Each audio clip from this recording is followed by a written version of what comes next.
Hey crew, it's Bit, and I'm back with another Bible study. Today we are going to be probably wrapping up Numbers, and we're not going to spend a whole lot of time in intro. So if you are unfamiliar with what I am doing, I hold a very unconventional Bible study. I have some unconventional beliefs, and I recommend that you start in Genesis. If you don't want to, or if you're already caught up, we're going to dive right into Numbers 33. This first part is pretty boring. This is the best justification for the 40 years. If you take into account that each one of these stops would average a year, then okay, 40 years. Any other interpretation than they stayed for a year on average at each of these stops means that they were not in the desert for 40 years. And these are the journeys of the Israelites when they came out of the land of Egypt by their divisions under the leadership of Moses and Aaron. At the Lord's command, Moses recorded the stages of their journey. These are the stages listed by their starting points. On the 15th day of the first month, on the day after the Passover, the Israelites set out from Ramses. They marched along defiantly, in full view of all the Egyptians, who were burying their firstborn, whom the Lord had struck down among them, for the Lord had executed judgment against the gods, their gods. The Israelites set out from Ramses and camped at Succoth. We have already covered all of these stages. We will not be going into geography on these today. I'm going to try and wrap this up. There's not a whole lot of non-boring stuff to get into. So I'd rather get into Deuteronomy where we have some things to actually talk about. They set out from Succoth and camped at Etham on the edge of the wilderness. They set out from Etham and turned back to Pi Hahireth opposite Baal Zevon, and they camped near Migdal. This is where they were across from the mountain of Baal. Like they passed up the mountain of Baal because the flame was leading them, and somehow they missed the turn. And so they came back up and they stopped in front of the mountain. And then in front of the mountain of Baal, the wind blew from the wind god, and it opened up the Red Sea and they walked through. We talked about that in Exodus. They set out from Arah and came to Elim, where there were 12 springs and 70 palm trees, and they camped there. They set out from Elim and camped by the Red Sea. They set out from the Red Sea and camped in the desert of Sin. They set out from the desert of Sin and camped at Dopka. They set out from Dopka and camped at Alush. They set out from Alush and camped at Rephidim. There was no water for people to drink. They set out from Rephidim and camped in the wilderness of Sinai. They set out from the wilderness of Sinai and camped at Kibroth Hattaavah. They set out from Kibroth Hattaavah and camped at Hazeroth. They set out from Hazeroth and camped at Rithmah. They set out from Rithmah and camped at Rimmon Perez. They set out from Rimmon Perez and camped at Libnah. They set out from Libnah and camped at Rasah. They set out from Rasah and camped at Kehelatha. They set out from Kehelatha and camped at Mount Shepher. They set out from Mount Shepher and camped at Haradah. They set out from Haradah and camped at Machheloth. They set out from Machheloth and camped at Tahath. They set out from Tahath and camped at Terah. They set out from Terah and camped at Mithka. They set out from Mithka and camped at Hashmonah. They set out from Hashmonah and camped at Moseroth. They set out from Moseroth and camped at Bene Jacan. They set out from Bene Jacan and camped at Hor Haggidgad. They set out from Hor Haggidgad and camped at Jotbathah. They set out from Jotbathah and camped at Abragan. They set out from Abernah and camped at Ezion Geber. They set out from Ezion Geber and camped at Kadesh in the wilderness of Sin. They set out from Kadesh and camped at Mount Hor on the outskirts of the land of Edom. At the Lord's command, Aaron the priest climbed Mount Hor and died there on the first day of the 5th month in the 40th year after the Israelites had come out of the land of Egypt.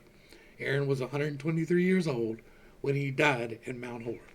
So, not even a year at each station, because I was counting these stations below.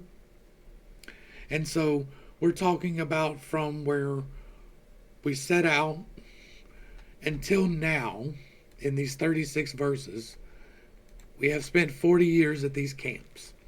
That is counting getting to the Red Sea, crossing the Red Sea, and getting into the desert. They spent a year at each one of these on average, or over a year, because there was more. I don't find it plausible. We're talking about livestock and people. We talked about numbers before, but we're talking about a population of 3 million people. That takes a lot of water.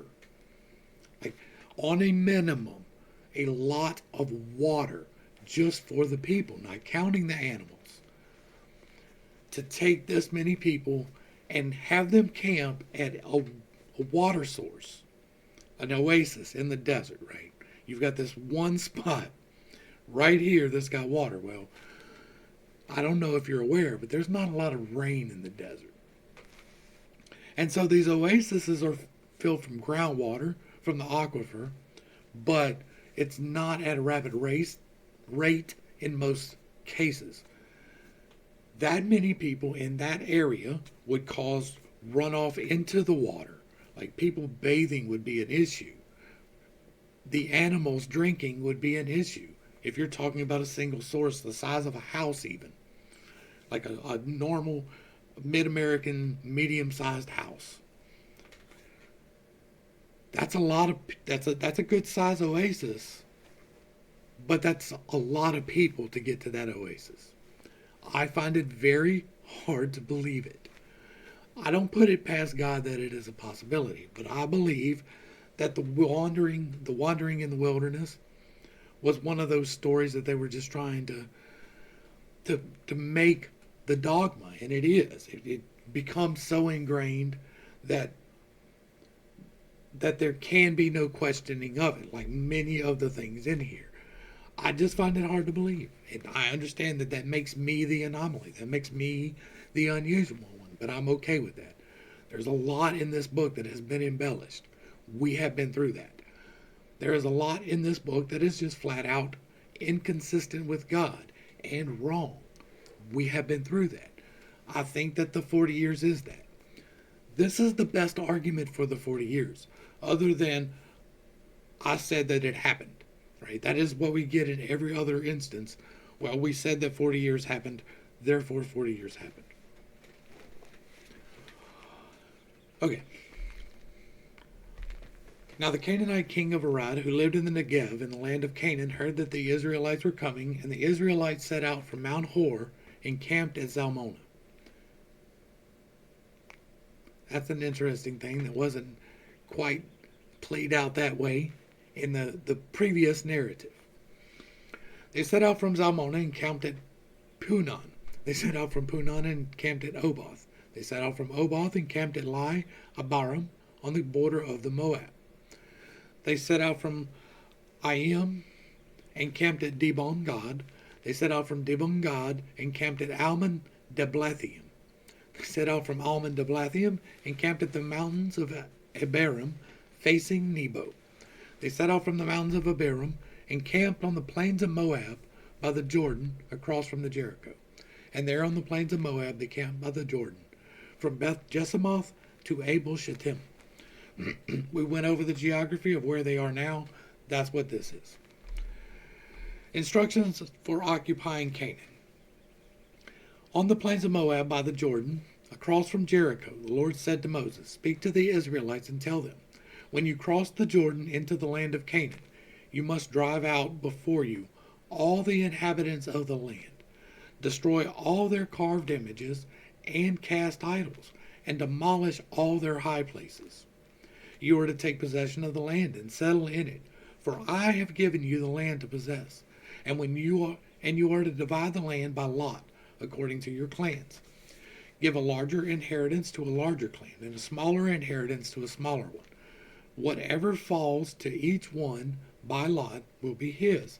You will receive an inheritance according to the tribes of your fathers. But if you do not drive out the inhabitants of the land before you, those you allow to remain will become barbs in your eyes and thorns in your sides. They will harass you in the land where you settle, and then I will do to you what I had planned to do to them." That's capricious, right? We've talked about the inconsistencies. Like, Deuteronomy is going to be slapped full of things that are just, what? But we have the promise of your enemies will flee before you and you will not go into battle. We have an evidence of they went into battle and defeated an entire kingdom without taking a single casualty. So we don't have a problem with the brutality of it, right? It can get a little wearying after a while. Once you've done it enough times, you get tired of doing it. And that it goes especially for the taking of lives, especially for the taking of innocent lives and the young lives and some of the things that we've already seen. But God's like, I'm going to send y'all in here, and if you mess up, I'm going to do this thing, knowing that they're going to mess up and that the thing is pretty horrible. Like, he's talking to the people who did witness the stuff. He's like, even if you are only counting what they did to Midian, right? They have witnesses. They have people that seen this with their own eyes and will spread this with their own mouth. And yet, they're still going to turn. It's hard to believe sometimes. And then the Lord said to Moses, command the Israelites and say to them, when you enter the land of Canaan, it will be allotted to you as an inheritance with these boundaries. Your southern border will extend from the wilderness of Sin along the border of Edom. On the east, your southern border will run from the end of the Salt Sea, cross south of the ascent to Akrabim, continue to Sin, and then go south to Kadesh Barnea. Then it will go to Hazar Adar and proceed to Asmon, where it will turn from Asmon and join the brook of Egypt and end at the sea. Your western border will be the coastline of the Great Sea, the Mediterranean, and this will be your boundary on the west. Your northern border will run from the Great Sea directly to Mount Hor, and from Mount Hor to Lebo Hamath, and extend to Zadad. Continue to Ziphron and end at Hazar Enon. This will be your boundary on the north.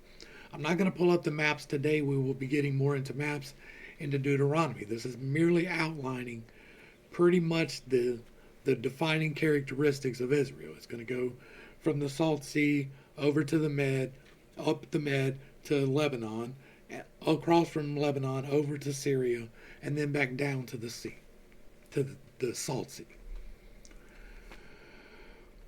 This will be your land defined by its borders on all sides. For now, that'll get modified later because God changes his promises. And then the Lord said to Moses, these are the names of the men who are to assign the land as an inheritance for you. Eleazar, the priest, and Yeshua, son of Nun. Appoint one leader from each tribe to distribute the land. These are their names. Caleb, son of Jephunneh, from the tribe of Judah. Shemuel, son of Amminadab, from the tribe of Simeon. Eladad, son of Chilson,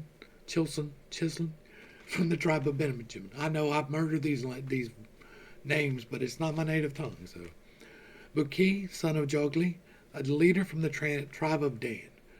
Haniel, son of Ephod, the leader from the tribe of Manasseh, son of Joseph.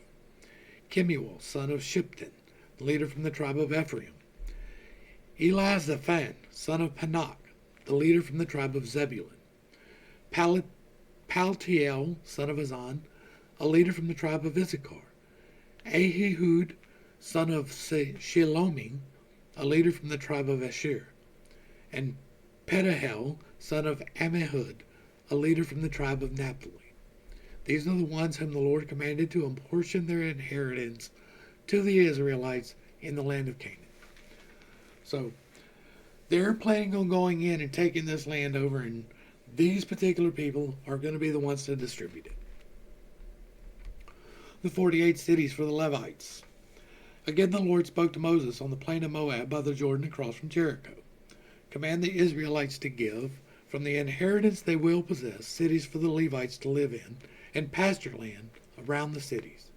The cities will be for them to live in, and the pasture lands will be for their herds, their flocks, and all their livestock.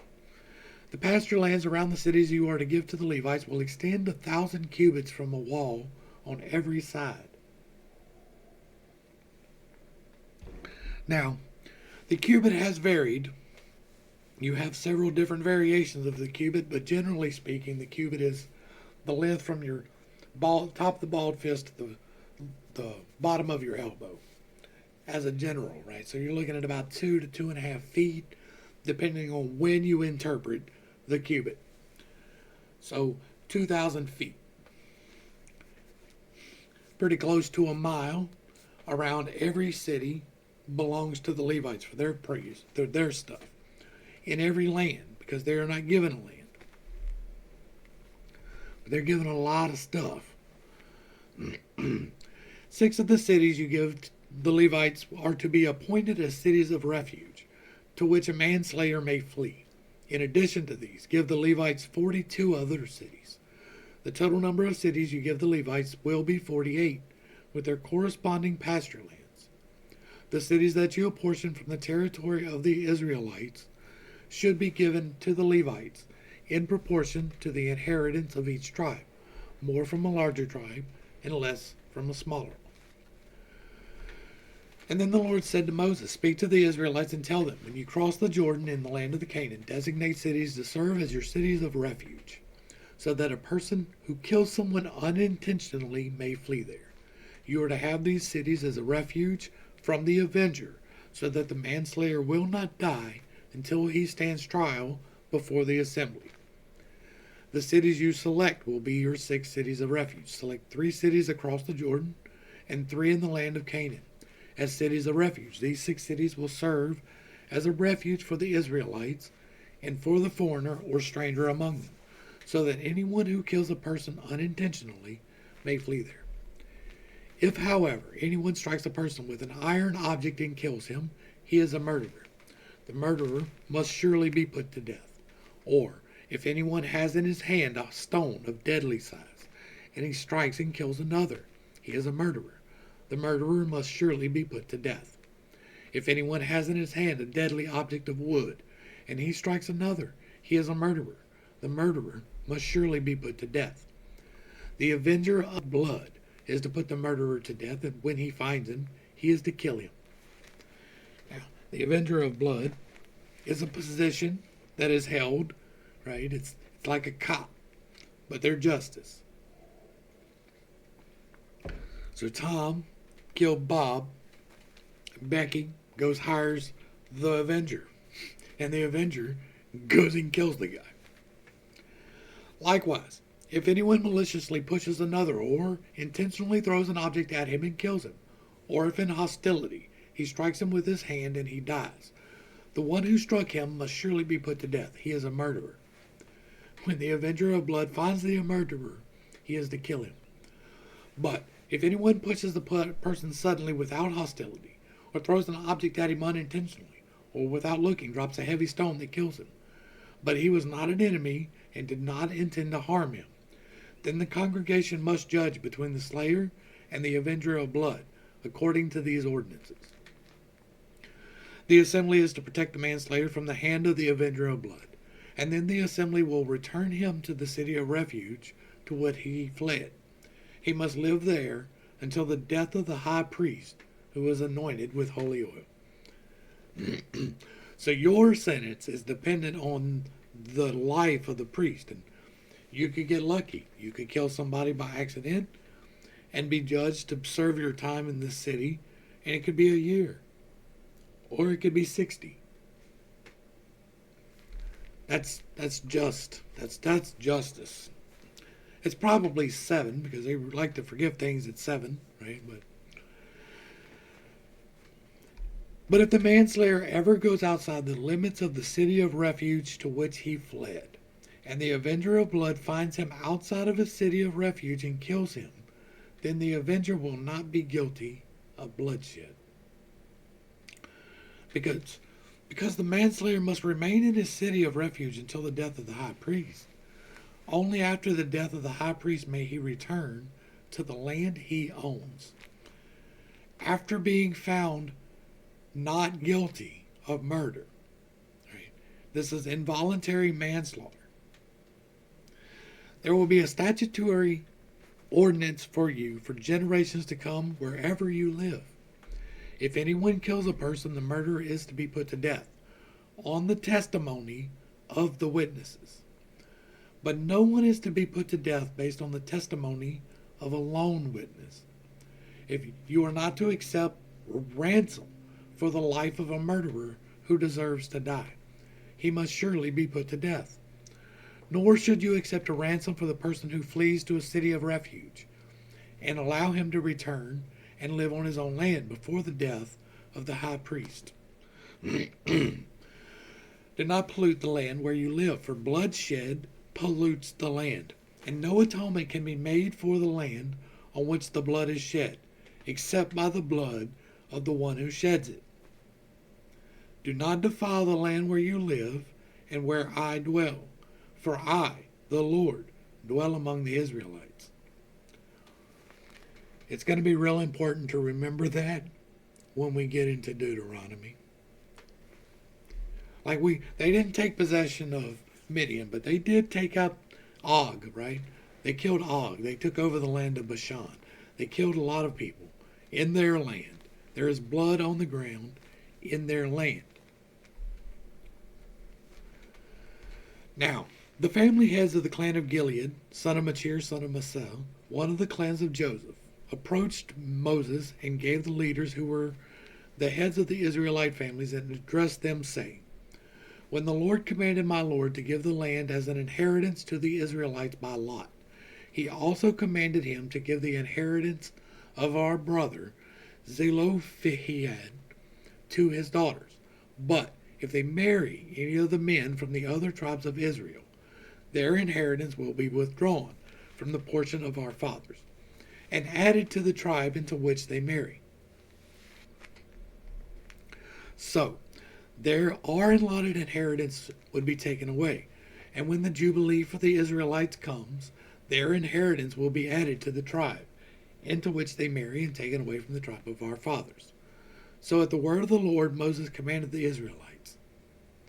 The tribe of the sons of Joseph speaks correctly. This is what the Lord has commanded concerning the daughters of Zelophehad. They may marry anyone they please, provided they marry within a clan of the tribe of their father. No inheritance in Israel may be transferred from tribe to tribe, because each of the Israelites is to retain the inheritance of the tribe of their fathers. Every daughter who possesses an inheritance from any Israelite tribe must marry within the clan of the tribe of her father, so that the Israelite will possess the inheritance of his fathers. No inheritance may be transferred from one tribe to another, for each tribe of Israel must maintain its inheritance. And so the daughters of Zelophehad did as the Lord had commanded Moses. Mahlah, Tirzah, Hoglah, Milcah, and Noah, the daughters of Zelophehad, were married to cousins on their father's side. They married within the clans of the descendants of Manasseh, son of Joseph, and their inheritance remained within the tribe of their father's clan. These are the commandments and ordinances that the Lord gave the Israelites through Moses on the plains of Moab by the Jordan, across from the Jericho. Okay, we did it. We made it all the way through Numbers. There was a lot of good stuff in Numbers, and there was a lot of bunk in Numbers. There's a lot of problems here. There's a lot of really good knowledge, and there's a lot of really strange knowledge and some glimpses into what? Like, we get more references of the Anunnaki, the Anak, right? We get more references of them in Deuteronomy. Deuteronomy gets a little bit wild, y'all. There's a lot going on, and there's a lot of people that are unalived in Deuteronomy, right? Midian was the least of it. It gets really well, and we'll save that for that. There wasn't a whole lot to really talk about here today, right? There was a little bit of geography, but we've already covered that. There was a little bit of history, but we already covered that. There's a little bit of misogyny, but we've already covered that. There wasn't a whole lot to cover other than getting this on the record. We have gone through Numbers. We are here. Hopefully I brought a little bit of enlightenment and not too much confusion to a complicated topic. I know that I hold very unconventional beliefs. I know that the things I think will set people off. I'm okay with that. We are getting to a new level of understanding. We had a level of understanding here. We received a new understanding in the New Testament, and we are going to get a new understanding. Probably not from me, but I am showing the groundwork. To the crew, thanks for hanging out.